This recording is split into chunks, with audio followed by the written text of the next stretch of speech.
ভারতের ইতিহাসে এমন এক রাজবংশ ছিল যার ব্যাপারে ইতিহাস বইতে পড়া তো দূর, তার ব্যাপারে আমরা বিশেষ কিছু জানিও না, বা খুব কম লোকেই জানি এই রাজবংশের ব্যাপারে।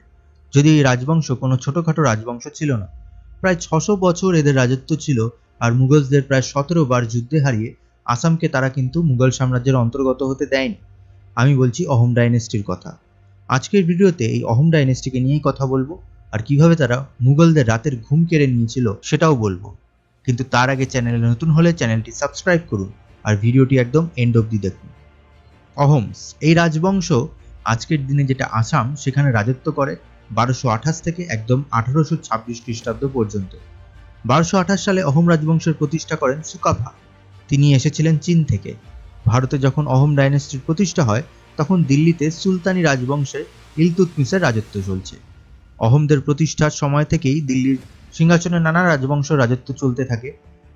আর আলাউদ্দিন খলজিও ছিল যে গোটা ভারতকে নিজের কন্ট্রোলে নিয়ে আসে, কিন্তু সুলতান আমলে কারোর সাথে এই অহোম ডাইনেস্টির কোনো রকম ঝামেলা হয়নি। অহোমদের সীমানায় প্রথম থ্রেট আসে মুঘলদের দ্বারা, সেটা হলো জাহাঙ্গীরের সময়। সাল 1515, বর্তমানে যেটা বাংলার কোচবিহার, সেটা আরও বড় একটা সাম্রাজ্য ছিল। এই সাম্রাজ্যের দ্বিতীয় রাজা নরনারায়ণের মৃত্যুর পরেই সাম্রাজ্য দুটো ভাগে ভাগ হয়ে যায়। এর পশ্চিম দিকের নাম হয় কোচবিহার, যেটা বর্তমানে পশ্চিমবঙ্গের ভেতরে পড়েছে, আর পূর্ব দিকের নাম হয় কোচহাজো। এই কোচবিহারের রাজা ছিলেন মহারাজা লক্ষ্মীনারায়ণ, আর কোচহাজো কিংডমের রাজা ছিলেন রঘুদেব। এই কোচবিহারের রাজা লক্ষ্মীনারায়ণ একজন খুবই দুর্বল রাজা ছিলেন, আর মুঘলদের নজর পড়ে এই সাম্রাজ্যের দিকে। কিন্তু মুঘল আক্রমণ আটকানোর মতো রাজা তিনি একদমই ছিলেন না। স্বাভাবিকভাবেই একের পর এক মুঘল আক্রমণ হতে থাকে এই কোচবিহার সাম্রাজ্যের ওপরে। একের পর এক আক্রমণ আর লুটপাটের মুখে পড়ে কোচবিহারের রাজা লক্ষ্মীনারায়ণ মুঘলদের বশ্যতা স্বীকার করে নেন। আর এদিকে কোচহাজো সাম্রাজ্যের সাথে অহোমরা সেই সময়ে একটা বন্ধুত্ব স্থাপন করে, আর এই সবটা ঘটে 1586 খ্রিস্টাব্দে।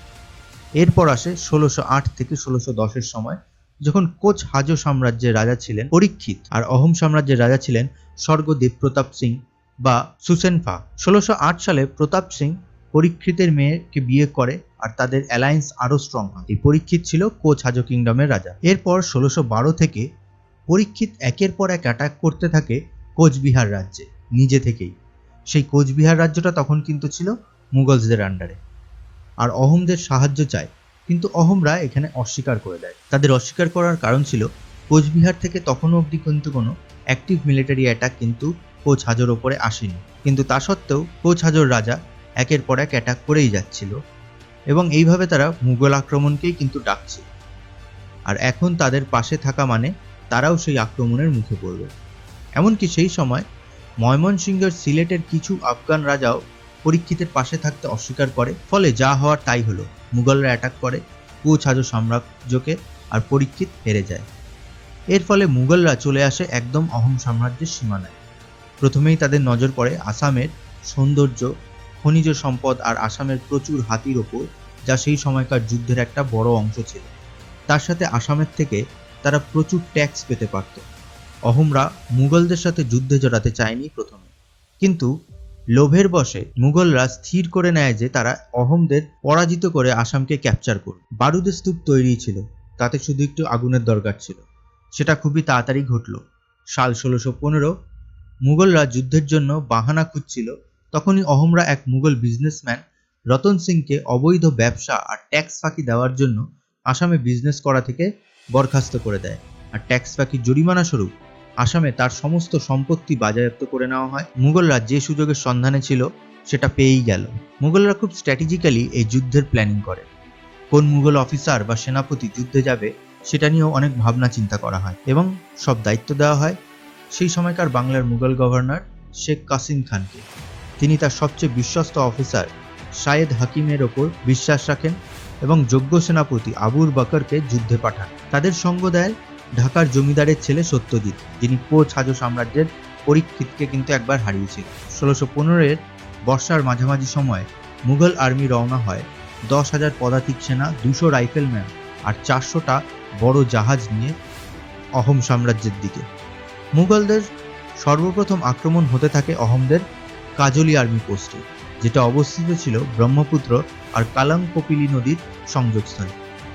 এখানে মুঘলরা খুব সহজেই জিতে যায়, আর অহোম আর্মি তাদের সাম্রাজ্যের অনেক ভেতরে ঢুকে আসে, সামধারাতে ভারালি নদী অতিক্রম করে। আবার অন্যদিকে মুঘলদের এই যুদ্ধে জিততে গেলে এই নদী পার করতেই হতো, মানে এই সামধারা আর ভারালি নদী তাদের পার করতেই হতো। তাই তারা সবার আগে ব্রহ্মপুত্র নদী পার করার চেষ্টা করে।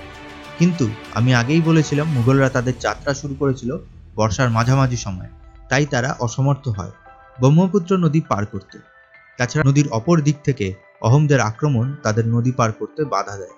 এরপর তারা চেষ্টা করে ভারালি নদী পার করার। কয়েকবার চেষ্টার পরেই তারা সমর্থ হয় সেই নদী পার করতে। আর আসাম যেহেতু পাহাড়ি একটা জায়গা, সেখানে বর্ষাকালেও কুয়াশার মতো মেঘ পুরো পরিবেশটাকে ঘিরে রাখে। মুঘলরা সেই অ্যাডভান্টেজ ইউজ করে আর অহোমদের ওপর এক বিধ্বংসী আক্রমণ চালায়। কুয়াশা মেঘ মিশ্রিত সেই পরিবেশটার ভেতর থেকে মুঘলরা কিভাবে আক্রমণ করছে সেটা বুঝে ওঠার আগেই ব্যাপক ক্ষয়ক্ষতি হয় অহোমদের, এবং অহোম সেনারা পুনরায় হেরে যায় এবং পিছু হটতে বাধ্য হয় এবং তারা ফিরে যায় সামধারা দুর্গে। যদিও আশ্চর্যজনকভাবে মুঘলরা এর আগে এগোয় না, বরং পিছিয়ে যায়। ঐতিহাসিকরা মনে করেন যে হয়তো কুয়াশার মেঘের জন্য মুঘলদেরও সমস্যা হচ্ছে, আর তাই তারা ভারালি নদী পার করে বেশিক্ষণ থাকতে চায় না। সেখানে এই ভয়ে যে অহোমরা তাদের ওপর আবার আক্রমণ করলে তাদেরও অনেক ক্ষতি হবে আর তারা যুদ্ধ হারতেও পারে। অহোম মহারাজ স্বর্গদেব বা প্রতাপ সিং এর কাছে এই খবর পৌঁছায়। তিনি আরও 14,000 সৈন্য পাঠান ভারালি নদীর তীরে। সেখানে তারা যায় আর মুঘল আর্মির আক্রমণের জন্য যা যা ক্ষতি হয়েছিল তাদের অহোম আর্মি ক্যাম্পে সেগুলো তারা সারাই করে। খারাপ ওয়েদারের জন্য তারাও ভয় পাচ্ছিল মুঘলদের অ্যাটাক করতে এবং তাদের অনেক ভীত দেখাচ্ছিল, কারণ মুঘলরা তাদের সাম্রাজ্যের ভেতরে ঢুকে তাদের হারিয়েছিল। সেই সময় অহোমরাজ তাদের উদ্দেশ্যে একটা বার্তা পাঠায়, যে যে যুদ্ধক্ষেত্র ছাড়বে বা সেইখান থেকে পালাবে সবার সামনে দাঁড় করিয়ে তাদের শরীর থেকে মাংস কেটে নেওয়া হয়। মহারাজের এই ধমকি বা সতর্ক বার্তা যাই বলুন তাতে কাজ হয় এবং সমস্ত অহোম অফিসাররা একসাথে প্ল্যানিংয়ে বসে যায়। অহোমরা বুঝতে পারে নদী পার করে যদি এবার তারা কাউন্টার অ্যাটাক করে তবে হয়তো যুদ্ধ তাদের অ্যাডভান্টেজে যাবে, কারণ বর্ষাকাল আর খারাপ ওয়েদারের জন্য মুঘলরাও এগোতে পারছে না। কিন্তু বারবার সৈন্য নিয়ে নদী পার করা সম্ভব না, আর বড় জাহাজ নিয়ে গেলে সেটা মুঘলদের নজরে পড়ে যাবে। তাই সিদ্ধান্ত নেওয়া হয় নদীর ওপরেই ছোট ছোট নৌকার পরপর সাজিয়ে ব্রিজ মতো বানানো হবে, আর তাই করা হলো। কিন্তু ফার্স্টে সৈন্য পাঠানোর চেয়ে অহোমরা মনে করলেন তাদের গুপ্তচর পাঠানো ভালো, তাহলে তারা মুঘলদের আর্মি আর তাদের পজিশন সম্পর্কে আরও ভালো একটা ধারণা পাবে। আর এরপর আরও কতগুলো ছোট ছোট আর্মি বেস ক্যাম্প বানানো হলো নদীর ধারে, আর সাম্রাজ্যের ভেতর থেকে আরও ব্যাকআপ হিসাবে কয়েক হাজার সৈনিককে স্ট্যান্ড বাইতে রাখা হলো সামধারা দুর্গে। প্ল্যানিং ছিল একদম ফুলপ্রুফ।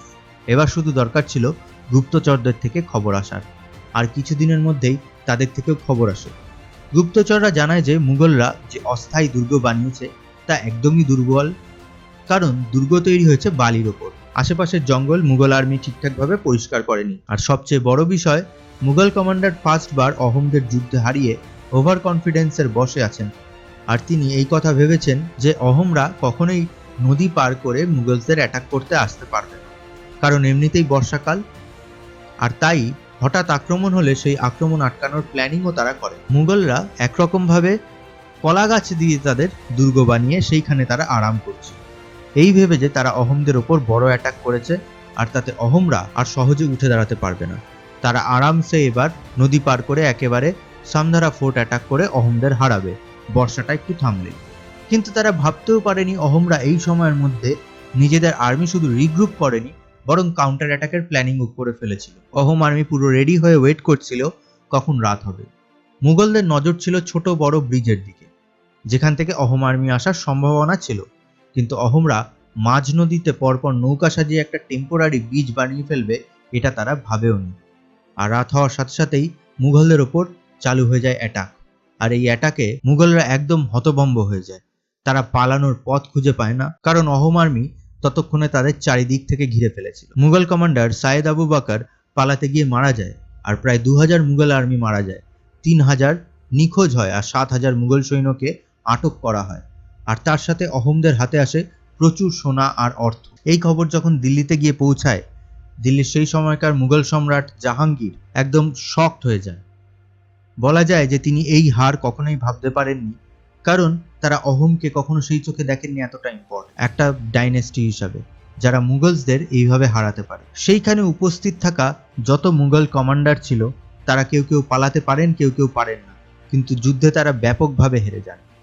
জাহাঙ্গীর এরপরে প্ল্যানিং করতে থাকেন আরও কিভাবে অ্যাটাক করা যায়। মুঘল আর অহমদের মধ্যে এটাই ছিল ফার্স্ট যুদ্ধ, আর যে যুদ্ধে মুঘলদের শোচনীয় হার হয়েছিল। মুঘলদের আমাদের ইতিহাস বইতে যতটা বড় করে দেখানো হয়, অহমসদের সেভাবে কখনোই দেখানো হয় না বা অহমসদের কথা বলাই হয় না।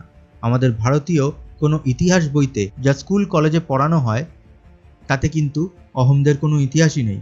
কিন্তু কেন? মুঘলদের বেশি বড় করে দেখানোই বা কেন? ভারতের সব রাজ্যের সত্যতা সামনে আসলে মুঘলসদের আর মাইটি মুঘল ট্যাগটা কিন্তু থাকবে না। তার জন্যই কি? উত্তর জানা নেই, তবে হিস্ট্রির এমনই কিছু ফ্যাক্টস জানতে এই চ্যানেলটি সাবস্ক্রাইব করুন আর ভিডিওটি লাইক করুন। ধন্যবাদ।